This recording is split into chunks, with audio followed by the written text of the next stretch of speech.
Bonsoir à tous et bienvenue sur la chaîne Memento Magicae. Alors aujourd'hui on va découvrir ensemble ce qu'est la Witch Ball. On en avait précédemment parlé dans la vidéo de Yule avec Adelaina, notamment sur la décoration du sapin, puisque c'est un petit charme qui est très bien en fait pour cette période sombre.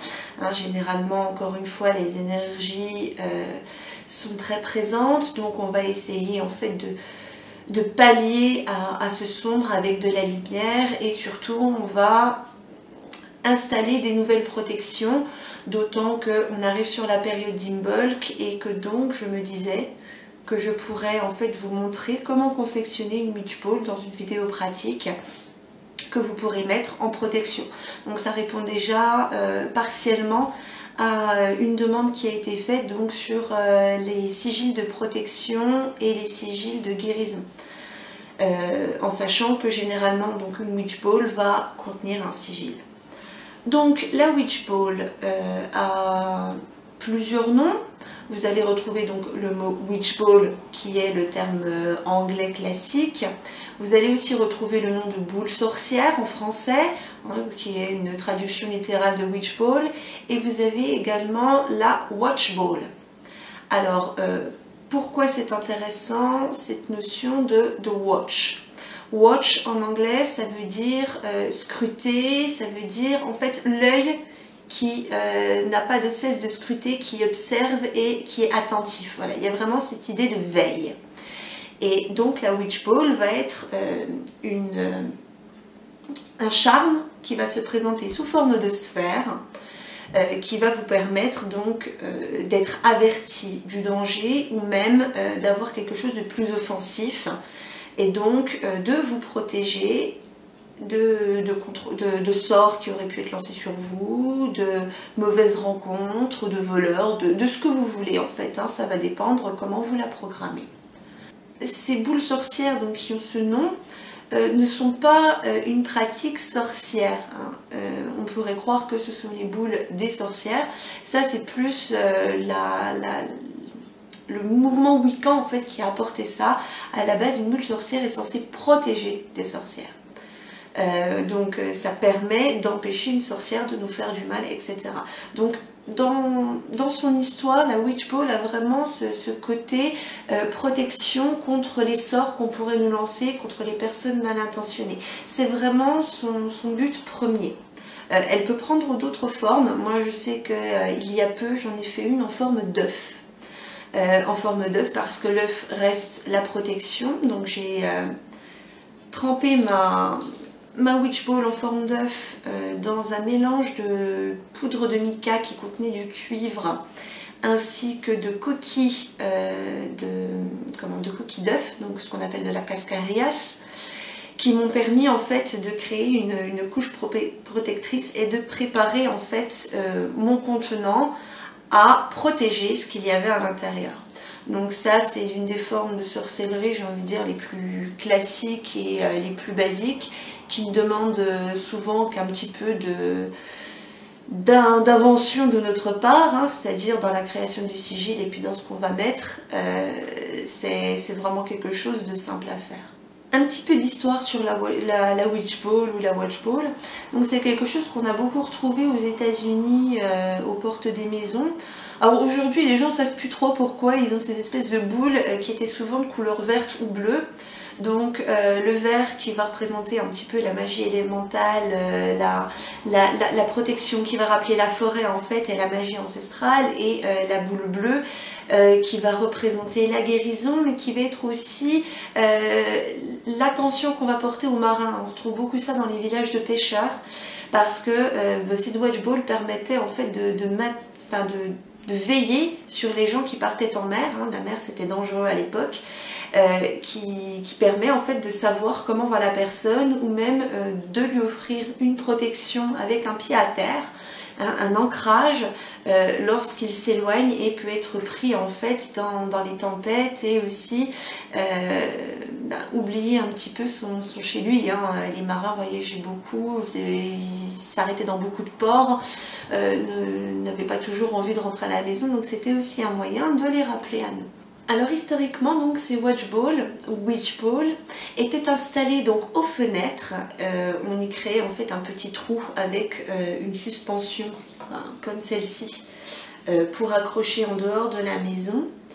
Au XVIIIe siècle, on les remplissait principalement d'eau bénite ou de sel, et lorsqu'elles contenaient du sel, en fait, pour le garder au sec, on les posait devant la cheminée. Vous savez que le sel a fait l'objet de nombreuses traditions et superstitions. Les deux principales étant l'européenne qui est faire tomber du sel, ça porte malheur. Donc on les mettait dans une witch ball au sec pour maintenir le bonheur et empêcher le malheur. Et vous avez aussi la tradition japonaise qui est que on jette du sel sur une personne malfaisante, ou en tout cas qui veut nous nuire, afin justement de l'empêcher de nous nuire et de l'éloigner de nous aussi. Donc raison pour laquelle on y mettait très souvent du sel. Et à partir du 19e siècle, on a commencé à trouver des witch balls argentées, donc en lien avec la lune, ou en tout cas des forces élémentales qui ont permis en fait de rajouter une nouvelle symbolique. Aussi, vous savez que l'argent, à l'époque, on pensait qu'il éloignait le mal. Donc on a renforcé en fait, autant dans le contenu que dans le contenant, la symbolique de la protection. D'ailleurs, je relis mes notes, on les utilisait souvent à cause de leur ressemblance avec les miroirs, puisque vous savez qu'elles étaient teintées, alors elles étaient en plus teintées de mercure, ces boules sorcières au 19e siècle. Elles avaient ce côté convexe qui est retrouvé aujourd'hui dans ce qu'on appelle les dérivations triangulaires, c'est-à-dire en fait on a une dagide, un espace sacré et fermé, et un miroir, et le miroir est relié à la dagide par un film de cuivre. La dagide s'y reflète et c'est une des plus importantes protections en fait pour qui fait des travaux ésotériques importants, parce qu'elle permet en fait justement de renvoyer le mal.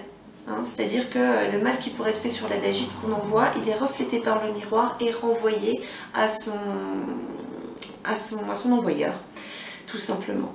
Donc sans doute que la notion de miroir et donc de boule qui reflète et empêche les choses de nous nuire a beaucoup joué dans la symbolique actuelle de la witch ball.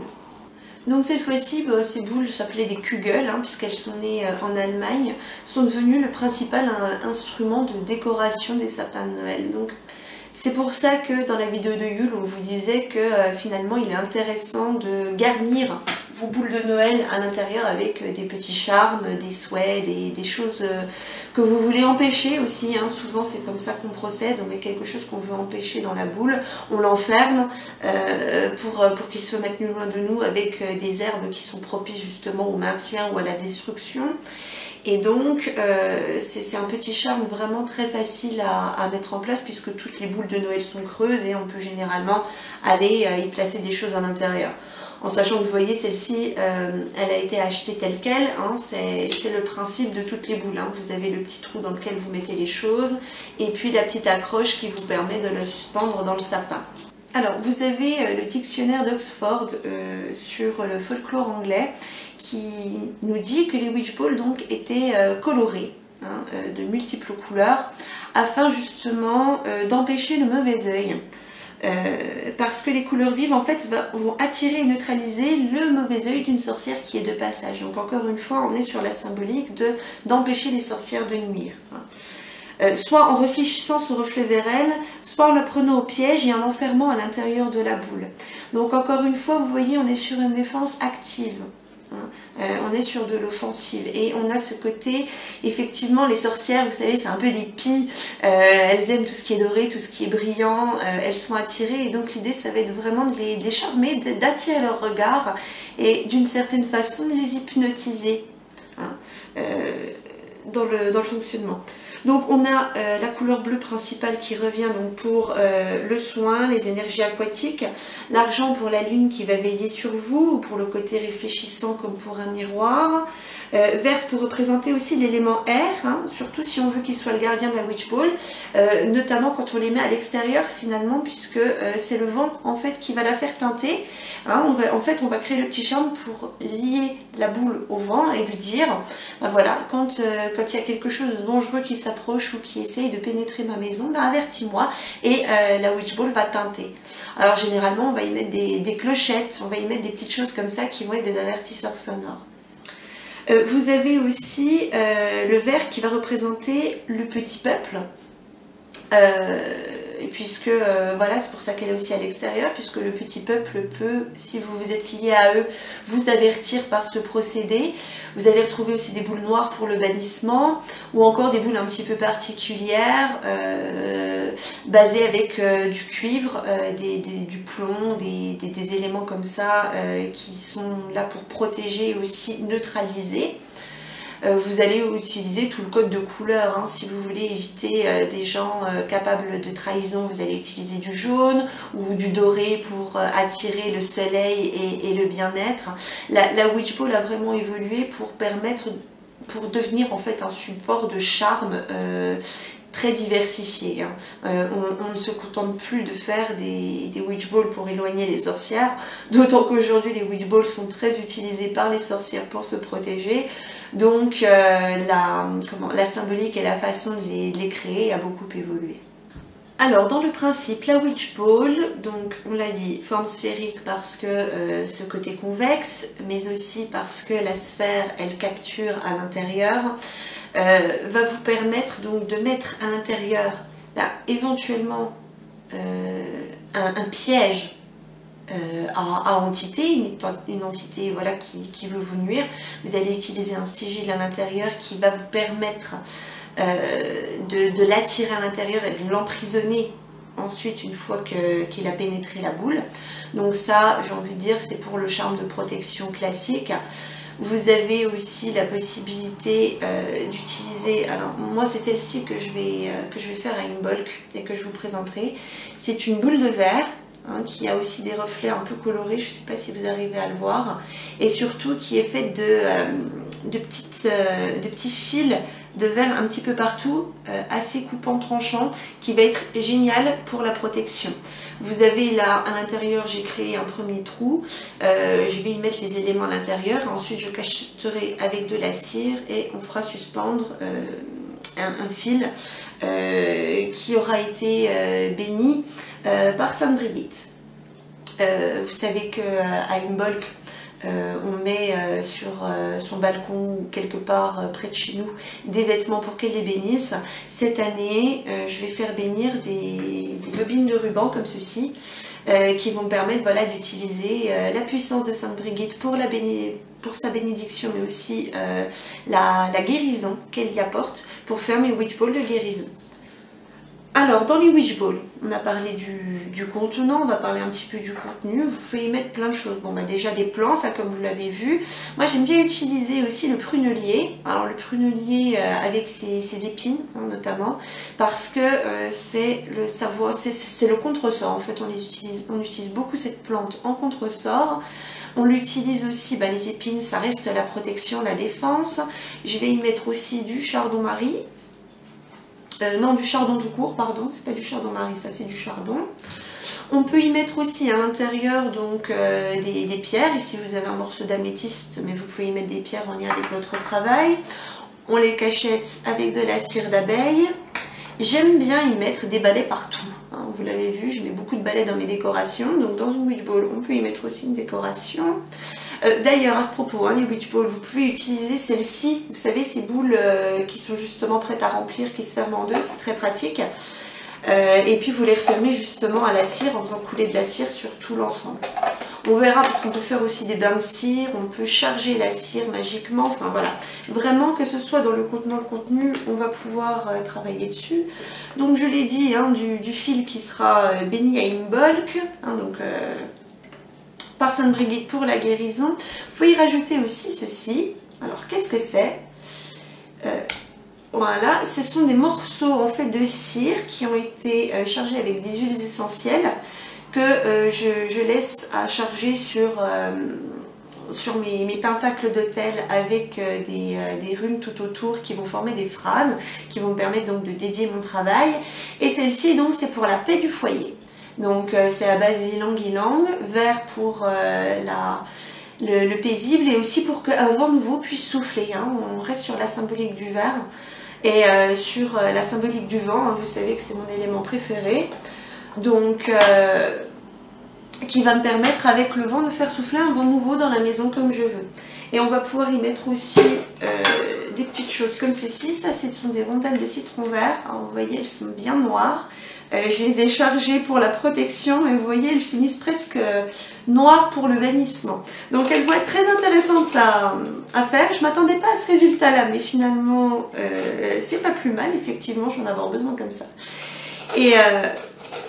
Et tout un tas d'autres petites choses, hein, que ce soit des bâtons de cannelle, vraiment tout ce qui vous passe par la main. Hein, c'est vraiment des charmes qui vont demander vraiment de prendre des choses autour de vous, notamment qui vont baigner en fait dans vos énergies et dans les énergies de la maison.